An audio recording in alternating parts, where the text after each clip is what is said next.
Howdy folks, Matt here with Gulf Coast Fit. I'm about to work on my balance with my TRX suspension trainer. You don't have to have a name brand TRX suspension trainer. Any suspension trainer will do. And you can definitely find ones for a fraction of the price online or wherever. So, like I said, this sequence is going to be for balance and stability. Yeah, it does take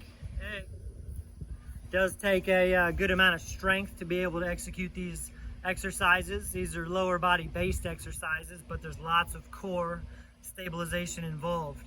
What we're doing is a multi-direction Bulgarian split squat and a multi-direction side squat. There are definitely a ton of other stability exercises you can do with a TRX, but I'm going to run you through these two. So you want to keep in mind when it comes to stability training that performance is key. Performance is your priority. We're not trying to do endless reps to failure. We're not trying to go until we're exhausted and we keep falling off balance. We want good quality reps. So less is more, and on these exercises, try to stick within the, say, 6 to 12 rep range on everything. That's kind of a medium volume. And let's run through the Bulgarian split squats first, the multi-direction split squat. First of all, it can help to interlace your handles a couple times so they stay put. Lower this down a tad bit. TRX is about 10 inches off the ground, no more than a foot. Loop one foot in the back. Make sure the anchor is directly behind your back foot so you're in alignment and it's not going to pull you off and go all out of whack. And here's how we begin the Bulgarian split squat with the multi-direction aspect. I'm going to reach as far as I can to the left as I squat down. Boom. I'm going to come back up. Oh yeah, it's fun. Then with my opposite hand, I'm going to reach a little bit further forward. Boom. That's 2. It's kind of like I'm going around a clock, but I'm going to only hit 6 numbers on that clock. I'm going to switch hands. Left hand's coming forward and out. The back foot is just there for balance. Really not putting much weight at all in that back foot. Right hand, here I'm coming forward. 4, a good stretch down here. Really like the ankle, knee, and hip stability aspect of this. Feels good. Pretty much any strength and power sport is partially reliant on good stabilization for injury prevention.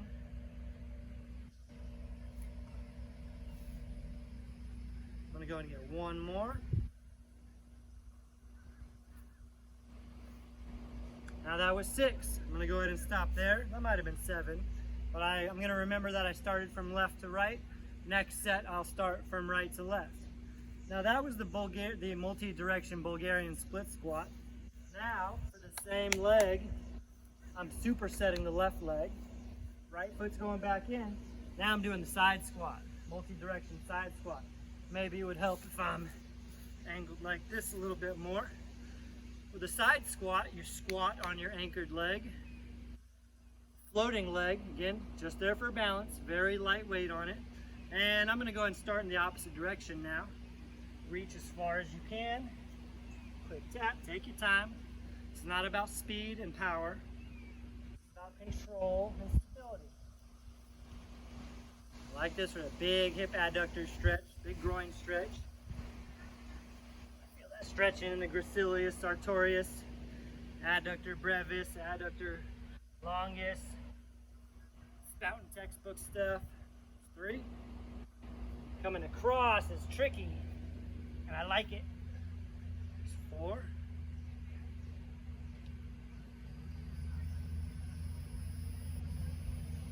That might have been 6, but I'm going to go one more. So I like to do these hard ones where I'm going across. Boom. Again, 6 to 12 reps. You don't have to kill it with volume. It's about control.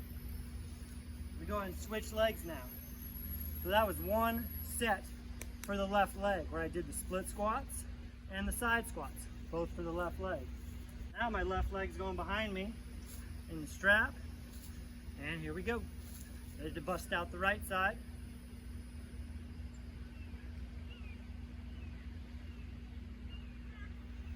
So you're breathing steady throughout something like this.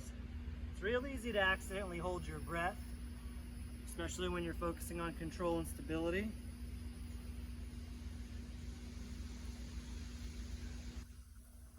See, these reps are kind of slow tempo, slow motion.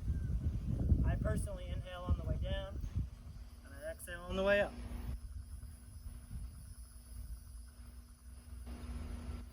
You'll notice that every time I do a rep, I reach backwards with my back foot. My anchored foot reaches back further.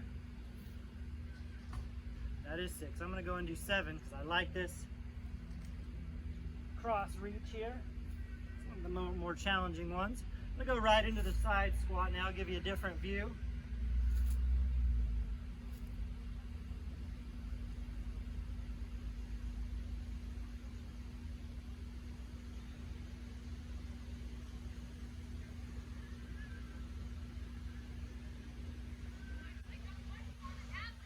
Yes, I am bending over much more than I would in a typical squat. That is to be expected here. Notice how my hips are hinging back though.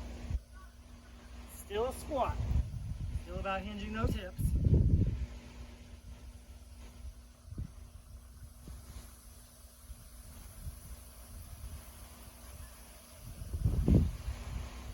So I basically did one superset for each leg, 2 variations for each leg. So that was 1 round through. I would recommend 1 to 3 rounds. This is not something that you annihilate. You might be sore in the hips. Definitely go about it very cautiously because you want to have control dropping into something that's opening your hips, stretching your hip flexors out that much, and get the benefit of mobility out of it as well. So give it a go. Great for sports performance. Like I said, pretty much any power and strength sport, which everything is a strength sport. Every sport is dictated by the athlete's strength. So remember that when training is equalized, the stronger athlete wins. So give those a go, 1 to 3 rounds, 6 to 12 reps of each. So you've got a wide range of volume there. But start, it's deceptively challenging, and it's deceptively takes a little bit of recovery. So you might notice some stiffness, soreness in your hips after that. It's a good thing. Expand your hip mobility. Give it a go. Catch you later.